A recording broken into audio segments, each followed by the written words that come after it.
bakunze ba Africana TV ndabasuhuje. Turacyari mu isiganwa rya magare hano mu rwego rw'isi riri kubera mu Rwanda muri mwaka 2025. Reka tugaruke kuri update z'umunsi wa kane rero ahakozwe icyo bita team trial, akaba ari ITT bahagurutse rero convention center, ndetse aba ari naho basoreza uyu munsi. Uyu munsi rero irushanwa ryatangiye isaa 7 n'indi minota yagana saa 8, habanza guhaguruka amatimu yo mu bihugu bitanu, aho ikipe imwe yahagurukaga nyuma y'iminota 2, indi gahaguruka nyine hashize iminota 2. Yari ikipe ya Benin, ikipe ya Ethiopia, ikipe ya Uganda, ikipe y'u Rwanda n'ikipe y'Ubushinwa. Uko irushanwa rero rikinwa, ikipe nukuvuga ngo ni ekipe igizwe n'abantu 6, abagabo 3 n'abakobwa 3 bakinira hamwe nka ekipe. Hanyuma ikindi cya kabiri nuko abasore ba ekipe babanzaga guhaguruka, noneho bagera kuri aho basoreza, nukuvuga kuri finishing line, abakobwa babo nabo bagahaguruka. Abatsinda rero baba bakoresheje igihe gito kurenza abandi, nibo babashe gutsinda. Ikipe yatsinze ni ya Australia, aho yakoresheje iminota 53 n'amasegonda 3. Tutarajya muri byinshi, reka turebe umunsi wa kane ejo ibizawuranga. Nuko abakinnyi bazajya bahaguruka bari mu mihanda, bari mu matsinda, cyangwa se abakinnyi bakagendera ku bikundi. Ahangaha rero hakazakina ikiciro cy'abakobwa batarengeje imyaka 23 bazasiganwa intera y'ibirometero 119 na metero 300, bikazaba guhera rero isaa 7. Naho kandi muri siganwa kandi rigiye kuba ku nshuro ya mbere, u Rwanda ruzaba rurifitemo abakinnyi 4 aribo Iragena Charlotte, Mwamikazi Jazila na Ntakirutimana Martha ndetse na Nyirarukundo Claudette. Hanyuma ku wa gatanu kandi naho uyu munsi nako tubababwireho rero, ku wa gatanu hakazakina abahungu bari munsi y'imyaka 19 n'abatarengeje imyaka 23. Ubwo nuvuga ku wa gatandatu hakine noneho abahungu abari munsi y'imyaka 19 n'abagore yego birumvikana. Naho ku cyumweru ku munsi wo gusoza hazakina abagabo, hakazabamo intera y'ibirometero 267 na metero 500. Ibindi rero turakomeza tubikurikirane muri iki kiganiro cyacu Wijya Kure. Komeza udukurikire tukubwira yuko uyu munsi twari kumwe na Clipper nanone nkuko asanzwe bidufasha mu gusoza ikiganiro cyacu cy'uyu munsi, tukaza gusoreza uko ibihembo byatanzwe. Ntujye kure, wirebera uryo imidari ndetse n'imidari itandukanye n'amashimwe yatanzwe ahangaha kuri Kigali Convention Center. Ndabashimiye cyane. Yari update z'uyu munsi wa kane w'isiganwa ry'amagare ku rwego rw'isi mu Rwanda. Nge nari mu ijwi rya Jean Baptiste, ku mashusho mwari kumwe na Clipper. Ndabashimiye, mugira ibihe byiza. Turabashimira ko mwakoze subscribe, n'abandi mutarakora subscribe mukomeze muyikore. Mutwizere, tuzabagezaho amakuru atandukanye kandi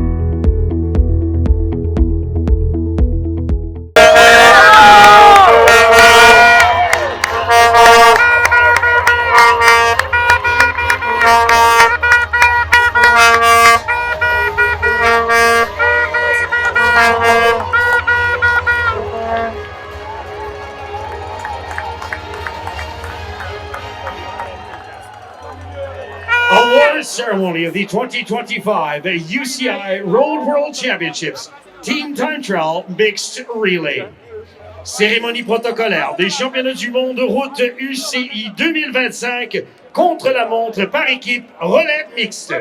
Uri mwanya rero bagiye guhembwa abatsinze muri championnat y'isi y'amagare y'ibihumbi 2025 mu cyiciro cya Time Trial Mixed Relay.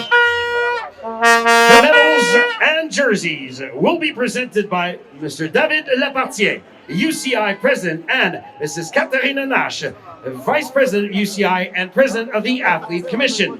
Les médailles et les maillots seront remis par Monsieur David Lapartien, Président de l'UCI, et Madame Katharina Nash, Vice-Présidente de l'UCI et Présidente de la Commission des Athlètes. Imidari n'imyambaro igenerwa abatsinze igiye gutangwa na Bwana David Lapartien, Perezida wa UCI ndetse n'umuyobozi mukuru wungirije, akaba ari na President wa komisiyo y'abakinnyi ariwe Madame Katharina Nash.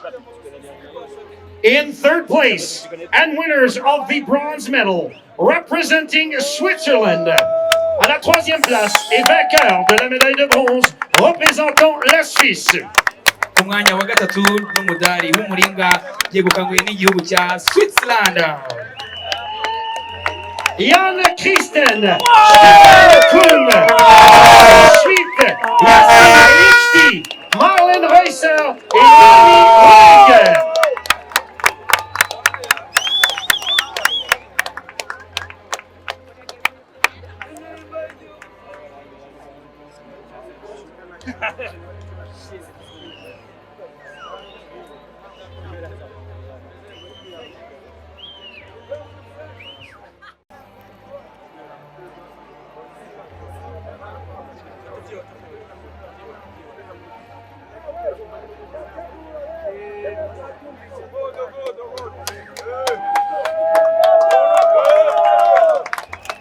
In second place and winners of the silver medals representing France. À la deuxième place et vainqueur de la médaille d'argent représentant la France. Umwanya wa kabiri umudari wa feza yegukanywe n'igihugu cy'Ubufaransa.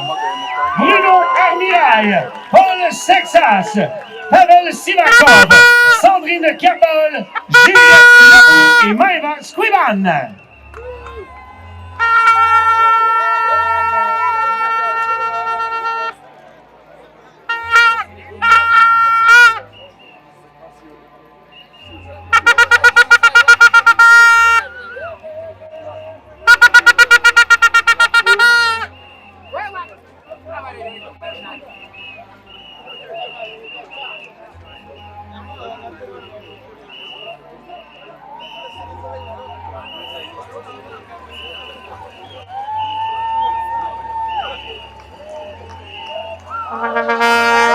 In first place, UCI World Champions and winners of the gold medal representing Australia. À la première place, champion du monde et gagnant de la médaille d'or représentant l'Australie. Shampiyona y'isi yo gusiganwa ku magare n'umudari wa zahabu yegukanywe n'igihugu cya Australia.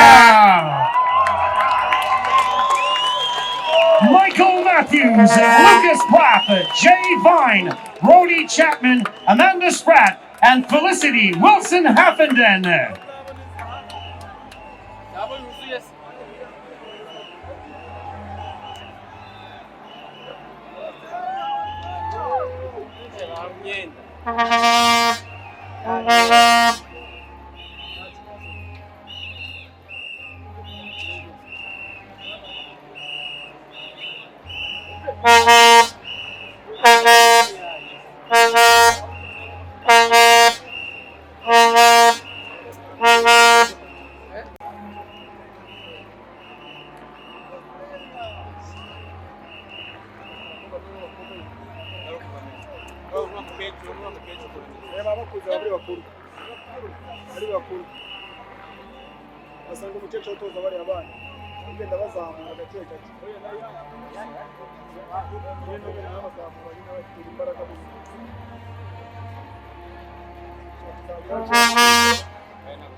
The gifts will be presented by Mr. Samuel Dusain Giyumva, Mayor of Kigali, and Juliana Muganza, Deputy CEO, Rwanda Development Board. Les cadeaux seront remis par Monsieur Samuel Dusain Giyumva, Maire de Kigali, et Juliana Muganza, Directrice Générale Adjointe du Rwanda Development Board. Impano zigiye gutangwa na Bwana Samuel Dusengiyumva, akaba ari umuyobozi mukuru w'umujyi wa Kigali, na Juliana Muganza, Deputy CEO wa Rwanda Development Board. Je hebt al een mooie t-shirt en een mooie pet en een bel.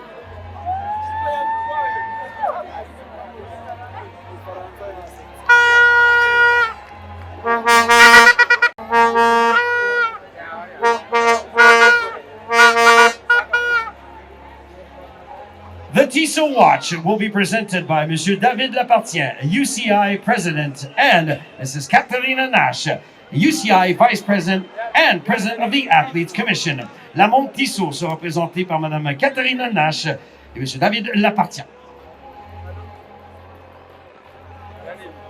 Impano y'isaha ikorwa n'uruganda Tissot igiye gutangwa n'umuyobozi mukuru wa UCI bwana David Lapartien ndetse n'umuyobozi mukuru wungirije akaba na president wa komisiyo y'abakinnyi Catherine Nash.